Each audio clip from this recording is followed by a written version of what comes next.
Garrett, Blair, welcome to the Human Capital Innovations Podcast. Thank you. I'm thrilled to be here. This is exciting. Yeah, I'm thrilled too. It's always fun to meet new people with new different backgrounds. And I interview a lot of people on this podcast, and your take and your focus is slightly different than what we normally focus on, but I think it's also very, very important. And so I'm excited to have this conversation and share it with listeners today. We're going to be focusing today on leveraging virtual communication to influence and change the world. And you bring expertise in live virtual communication and all of the trainings and workshops that you do in that space. And I think especially considering still in this pandemic and we're still Mhm. largely and predominantly communicating with people in virtual settings like you and I are right now. Yeah.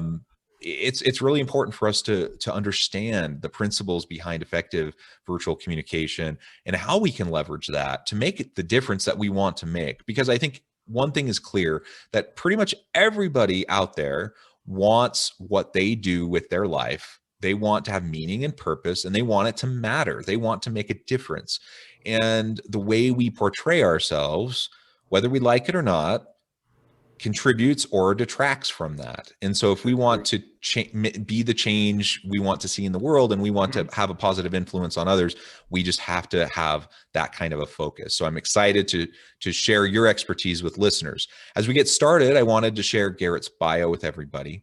Garrett Blair is on a mission to build an elite force of live virtual communicators who can leverage the medium to create a competitive advantage and influence change worldwide. During the pandemic, he's been busy crafting revolutionary techniques and methodologies, which now make up his live virtual communication playbook and approach to performance coaching for public speakers. Garrett's no stranger to the business of effectively communicating ideas with 20 years of education, curriculum development, and theater, stage performance, and direction experience. He trains corporate sales teams with members across the country, coaches TEDx speakers, teaches online workshops, leads webinars, and works with private clients, all of which usually happens before lunch. What's important to Garrett is that anyone who has an idea to share has the ability and skill to that they have the skill set to change the world. And I just love that. I love your focus, everything that you're doing. Thank you for your contributions. And before we launch into the conversation, anything else that you would like to share by way of background or personal context with listeners today? No, I just want to say hi. I'm really excited to be a part of this discussion. I think that that this device has sort of exploded. Right? We kind of turned into a Zooming culture overnight, a little over a year ago. And I immediately went to looking at how are we now communicating through this device. After a couple of years of working in public speaking, after spending over 2 decades in education and theater, I turned my attention and went, okay, so now we're all communicating here. How is this going? Is there anything we can do here to be better so that we can better communicate our ideas to each other? And that sort of prompted the entire track that I've gone through over the last year to develop this live virtual communication playbook. Yeah, that's wonderful. And I appreciate you sharing a little bit about your history in this context, because it does seem like you have a bit of a unique background, but also a particular skill set that comes from that background that's very well suited for this moment. Yeah, I Um, think Go ahead. Yeah, yeah. And that's the thing is I'm not. I didn't enter into this field from sort of the corporate world or from sales. I'm a theater artist. I was for a long time. I was an educator, like you said, a curriculum developer, a teacher trainer. So bringing those two worlds together, which is really theater and education is all about how do you communicate your idea to people who are listening? How do you keep them interested? How do you put them through a journey and enhance their experience? And when it comes to whether it's the performance of public speaking or speaking through this device, it's all about what is the experience of the other person and what can we do over here to enhance that experience and make sure that they understand our ideas as we're communicating them. I love that. I love that. So let's start there. Hmm. Um, I think there are general principles around effective public speaking and influential, motivating types of speaking and communication. Which of those kind of general principles do you find translating really well over into this virtual space? And are there any that perhaps don't fit quite as well when we're sitting behind a computer screen. Help me understand that approach. Yeah, so I think, I was leading a virtual workshop just when the pandemic had hit. It had become a virtual workshop at that point. And so I'm trying out some new ideas. What can I do with this device? What can I do through this medium? And I asked everybody in the workshop to turn off their videos to start an exercise. So I turned, to the side to grab my water to kind of take a quick break. And when I turned back to the screen, everybody was gone. I mean, we're talking about a group of, I think it was like 18 people or something. I had all of their squares up in my gallery view, and I look back and they're gone, and it's just name squares, right? And I had this like surreal experience in the moment. Here was this entire group of people that I had been talking to. I'd been looking at their faces. I'd been communicating with them, trying to check in to see if they understood what I was doing, like I would if I was in person. And now there was nobody there. And I had this sort of like existential crisis. Like, who am I talking to? Where are these people? What's going on? And at the same time, I realized, wait a minute, they can still see me. My video is on and working just fine, and they're sitting there. Nothing has changed for these people, and they are waiting for me to lead them through this experience. And it was at that moment that I understood sort of, oh, this is the issue facing us with this device, and here's the solution, right? And what I realized was, this medium replaced our social interactions so quickly, right? I think I heard you mention in a recent talk that the pandemic has accelerated this kind of technology, right? And kind of dropped it on us. Boom, here it is. And we all went, oh my gosh, thank goodness I can now communicate with my family like I would, or my friends or my coworkers, just as if I was in person. The issue is that because this is such a great substitution for face-to-face interactions, we treat it as such. It feels as though we are talking to each other as if we're in the same room. So we use those communication cues, and our brains are primed to receive those cues. The problem is that the device skews those cues and misrepresents those things. So for instance, very simply, if I look at your face on my screen and talk to your face, well, I mean, what do you see me doing? Do you see me looking at you, or does it look like I'm looking down, Jonathan? What do you see? Look, it looks like you're looking down somewhere else. Right. So, but I feel like I'm looking at your face. But what your brain is telling you is, oh, Garrett's looking somewhere else. He's not as interested in this conversation. He's thinking about something else. I don't have his attention. He hasn't gotten it. So our brains are interpreting that cue because the device has skewed that information. And yet our intellectual side is going, no, he's looking at you, right? He's part of this conversation. And that struggle between the interpretation of communication cues and our brains going, no, it's okay, he's listening. That struggle is what I think contributes a great deal to our Zoom fatigue, and is one of the things we're not talking about. Right? We're not talking about that misrepresentation of cues. And there are a whole host of communication cues that we use that through the device get misrepresented. So what I started to do was go, okay, as a theater artist, as an educator, I'm always concerned about the experience of the other person. Well, what if everything I do on my side of the camera is 100% about their experience? So I'm going to look into the camera, and we hear that all the time, but it can't be stressed enough. Look into the camera. Why? Because now you see me looking at you, right? And that communicates my intention. It communicates eye contact, major foundational cue of communication.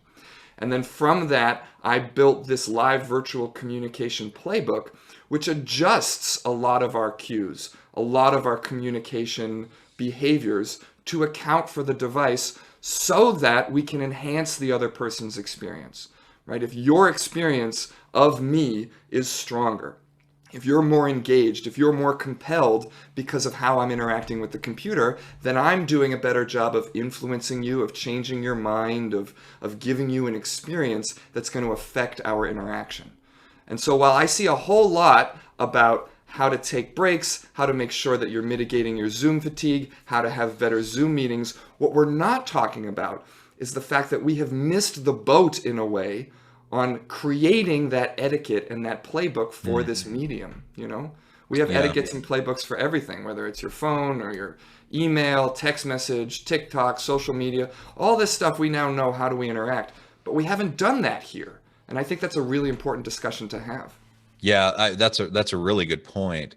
And I was just reading something, man, it was probably just last week about turning off your own video, or not so other people can't see you, but so that you can't see yourself. Hmm. And that the value that that can actually have in reducing Zoom fatigue.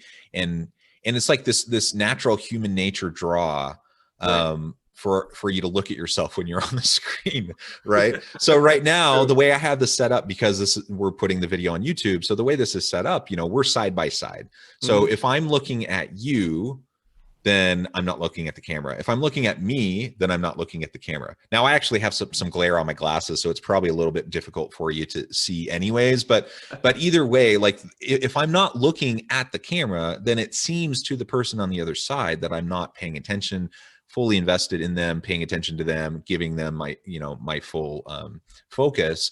And so that's just one more element that actually is fairly easy to adjust. We can Hmm. adjust and tweak the settings in our Zoom or Teams or whatever, so that our picture is minimized. We can see everyone else. Then we aren't tempted to like stare at ourselves or Yeah. notice when we make a weird expression, or like if we need to scratch our nose or whatever, right? And then all of a sudden that isn't the focus, because it's not about us. It's about the people that Right. we're communicating with. Right. I think it's surprising how much we want to look at ourselves and be like, how do I look? Oh, I'm talking to myself. You look great. Aren't you a stunning little guy sitting right there? We really do. And actually, in my course, I address certain software features. I have sort of Garrett's suggestions of shoulds and shouldn'ts. And one of the things I suggest is to hide your self view for that very reason, right? We are distracted to look at ourselves. Now, the other side of that coin is once you don't see yourself long enough, sometimes we forget that we're on video, and so then we do start scratching our nose and playing with our beards, or sitting off to the side or looking away. So there is a give and Or take. worse. Every Or worse, right? or worse, right? I stand up and you can see that I'm just in my boxers this morning, that kind of thing. So there is, yeah, I do encourage people to turn off their self view so that you can focus directly on the person who you're talking to or the group. But then every now and then pop it back on. Make sure you're still in frame. Make sure that you remind yourself, oh yeah, I've still got to be here and present myself in a way. So that's one of the things I talk about in my course, along with several other shoulds and shouldn'ts that I suggest when it comes to the software. Yeah, awesome. So a couple other just real quick kind of practical things I think that we Hmm. can address, and then let's talk more about the influence, being an influencer and a change maker Sure. via the communication that you're trying to get across to people. Hmm. So I look at your background, for example, and it's a compelling background. Thank So you. kudos to you. Like as soon as we jumped on the call together, I'm like, ooh, I'm like visually noticing all these cool things that you have right behind you, and not because they're distracting, but because it just creates kind of a framing around you and gives me a sense of your personality and all of that. Speak to that a little bit, and then you can Sure. feel free to critique my background, because my background is not nearly as compelling as yours. Well, so background is one of the main things I tackle, and I have a method I call it the PALS method, and it stands for perspective, angle, lighting, and story. Right? And it's all about what are the things you need to do to create a background that actually invites people in, right? And thinking about your background as your virtual handshake. So the moment I turn my screen on and you see my frame, that reaction that you just described is exactly the reaction I'm going for. And in terms of the stuff that's in my space, thinking about two questions that I ask is one, what do you want the other person to think about you, right? I want you to think that I am blank. Right. And the other question is, when you see my frame, what kind of experience do I want you to have? I want you to feel. And again, I feel blank. And again, those two questions are based in what is your experience of me? And of course I want to feel comfortable, but it's all about enhancing your experience. So crafting things, right? You can see I've got over my shoulder, I've got my little Star Trek ugly doll, right? Suggests my Trekkiness. I don't know if you can tell the models down here, but I got some space, my Star Wars Middle Earth models. There's a slide rule in the background over here. I've got, as we talked about a little earlier, I think, my rocket ship, the Lego Saturn V rocket ship. So all of these things suggest the kind of person that I am, the things that I'm interested in, my training, my background. And they're crafted in a way so that, like you said, they're not distracting, but that they are interesting, right? They allow you to dive into who I am and what my world is, and then prompt maybe some conversations about the things that we see, which might lead to other conversations. Right. So that's a big part of it, right? A lot of people say, I don't know how to get on, I don't know how to make my background feel great, right? I feel I'm always worried about my lighting. I'm always worried about what I look like and where things are going. And this is a way to go feel comfortable, feel confident, so that you can project that kind of presence you want and give the other person the experience of your virtual handshake. Now, to your question about your frame, here's what I'll say. A couple of things. I would suggest, first of all, your camera is a little high. So if there's any way that you could, I'm sort of looking down at you a little bit, right? Which isn't terrible, but anything that we can do to sort of bring our camera to eye level is what we're going for. I like that you've got this shelving unit over your back, over your, I think it's your right shoulder there, with some interesting trinkets and things. So I think just lowering the camera and allowing us to see that a little more, and then I might even adjust your camera slightly so that the shelving unit is slightly more behind you instead of off to the side, but still at that angle. So doing that, we've created this perspective of inviting you in here, right, to this depth. Think about the fact that we are a two-dimensional image on a screen, and if we sit in front of a flat background, that's going to enhance that two-dimensionality. So giving ourselves that perspective, which you've achieved there. We want our cameras to be at an eye level, our lighting from the front, which you're achieving. And I'll say, you've got your glasses on. I had a client the other day who has the same sort of glasses and the glare, and what they did was they ended up moving their frames up above their ears a little bit more. So that the frame of the glasses kind of tips down a little bit. Yeah. And that way you mitigate the reflection. And so, then that was their way of sort of changing the glare in their glasses. Well, thank you. I appreciate those tips. Very good. And I have to admit, anyone who listens to this podcast knows that predominantly, not exclusively, but predominantly, I record all of these episodes in the corner of my bedroom because I'm just here. During the pandemic, my wife is working from home. I have 6 children who are schooling from home. Goodness. And so I have a home office, but it doesn't have a door, and so I need to be able to shut the door. So I end up in my bedroom in this corner, and it's probably not ideal, but it works, and I'm making the most of it. And which raises a question for me, actually, because all your tips I think are well, I understand those, and I think those are great ideas. I'm wondering, because I interview people and I have a lot of interactions with people where they have the virtual backgrounds, and Sure. I've toyed with that a little bit. Mm-hmm. Ultimately, for me, I've decided I don't really like the virtual background because it's just not a perfect, Right. like you just see the fuzziness, Yeah, and exactly. so I've decided I didn't want to do that, but I have no problem when other people do it. What's your take on that? Well, again, that, going back to my shoulds and shouldn't suggestion list, that goes in the shouldn't column. And for the same reason, right? It ends up being sort of a distraction. You see the sort of shimmering edge, as your software is negotiating your image in the background. Now, that isn't to say that if you don't have a space, from which to video chat from. And really, when we're talking about space, like you said, like one corner of a room. I had a client who found a spot in his bathroom, right, that he was able to turn into his virtual spot when he needed to do presentations. Nobody knew he was in his bathroom, but he managed to find this one little spot that created this really nice look in his frame.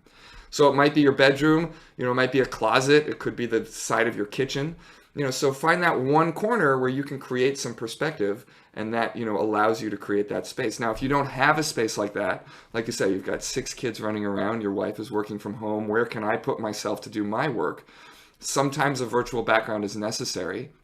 And my suggestion is to really do some work to make sure that the virtual background communicates what kind of information you want it to communicate. Don't just throw up that standard office look in Zoom, right? Go through, find the room that communicates, this is kind of my personality. I have someone who is doing all of their work and all of their Zooming from their closet. That's the space where they can be. And instead of looking at all their clothes, they've put up a green screen and they've gone through and they've found a really good virtual background. And about virtual backgrounds. Please make sure that your virtual background looks as if it's shooting straight, the camera is looking straight at you. A lot of virtual backgrounds make it look like the camera is shooting up at you and you see the ceiling. And that creates that sort of upward angle, which is a little uncomfortable after a while. So whatever virtual background you're looking for, make sure that it is a straight on perspective.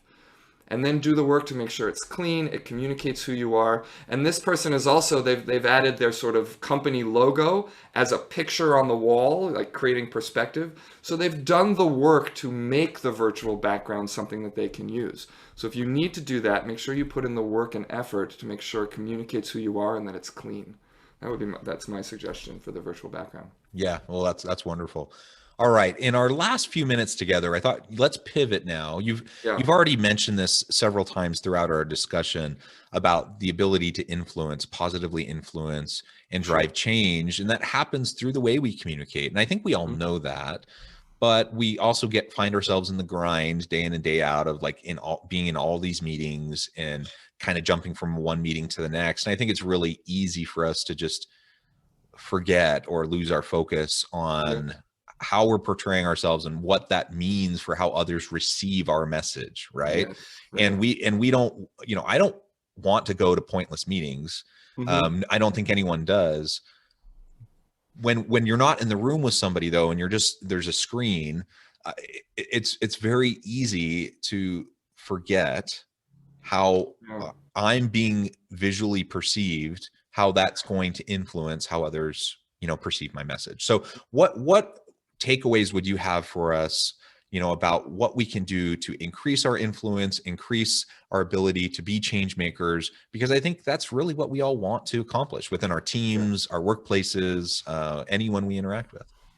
I saw a post about an article about meeting strategy, and the person who posted their comment was, "Don't go into a meeting without knowing what must be different when it ends." Right? Which I thought was brilliant. It framed any interaction, any meeting as a journey. All change, all influence is the result of a journey. People don't just go, "Oh yeah, that's a good idea, I should do that." Right? Intellectually, we may know the argument is sound, but what makes us change our mind, what really influences people, is the experience that they go on.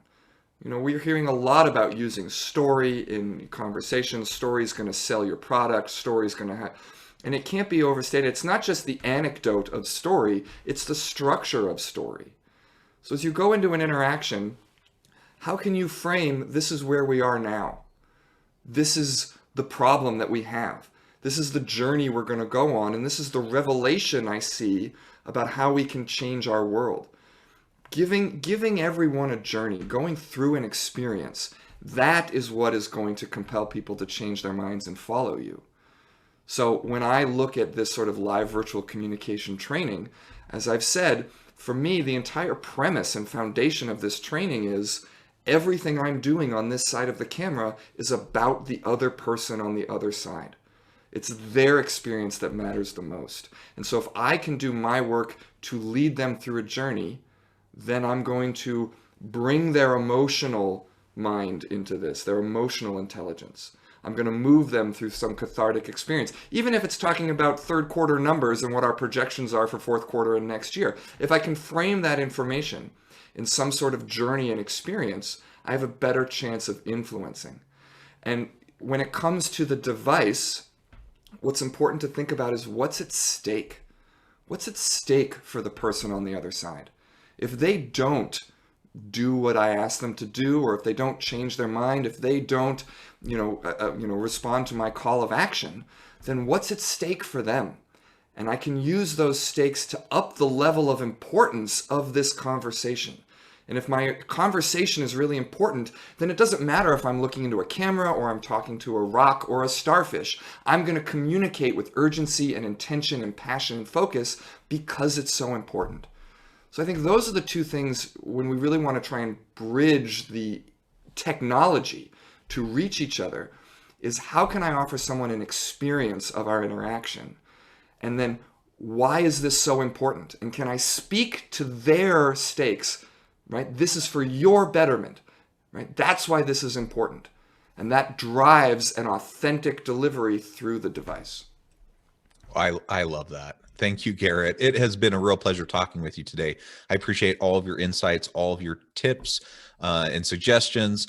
Before we close today, I wanted to give you a chance to share with listeners how they can get connected with you, find out more about what you're currently doing in your world of work, and then just give us the last word on the topic for today. Sure. Well, I guess I'd say first, everybody has the potential to communicate powerfully through this medium. Whether or not you're a great in-person speaker, you can be just as great, if not more powerful, through the medium. So if you're interested in training, if you're interested in learning how to up your Zooming game, you can go to my website at garrettblair.com. That's GarrettBlair.com. And the first thing you can do is just type in your email address and you will get my LVC Essentials. These are 4 crucial skills that you can use to 10x your Zooming game. Really simple things. Print out the PDF, stick it up next to your computer. Beyond that, you can navigate to courses.garrettblair.com, where you can see my LVC training course, live virtual communication training course, as well as my small course, the PALS Method, which is a quick 20-minute module that'll help you craft your great background in your virtual handshake. And beyond that, scroll down to the bottom of the page and fill out the contact form. Let me know what your goals are for you or your team when it comes to virtual communicating, and we can set up a chat to see how we might be able to achieve those goals. And then, finally, what I'd like to say, we can do a better job communicating through this device. Right? We have all accepted that we are all at home. We're all sort of looking off to the side. There's other stuff going on. We've kind of accepted that level and standard for this medium. And I'm saying we can do better. We can change the way in which we interact. We can develop a new skill set to really be able to leverage this device to create that competitive advantage and influence change. So hit me up on the website. Let's learn how we can all join this elite force of live virtual communicators and change the world. Awesome. Thank you, Garrett. It has been a real pleasure talking with you today. I encourage listeners to reach out, get connected, find out more about what Garrett and his company can do for you. Check out his trainings. And as always, I hope everyone can stay healthy and safe, that you can find meaning and purpose at work each and every day. And I hope you all have a great week.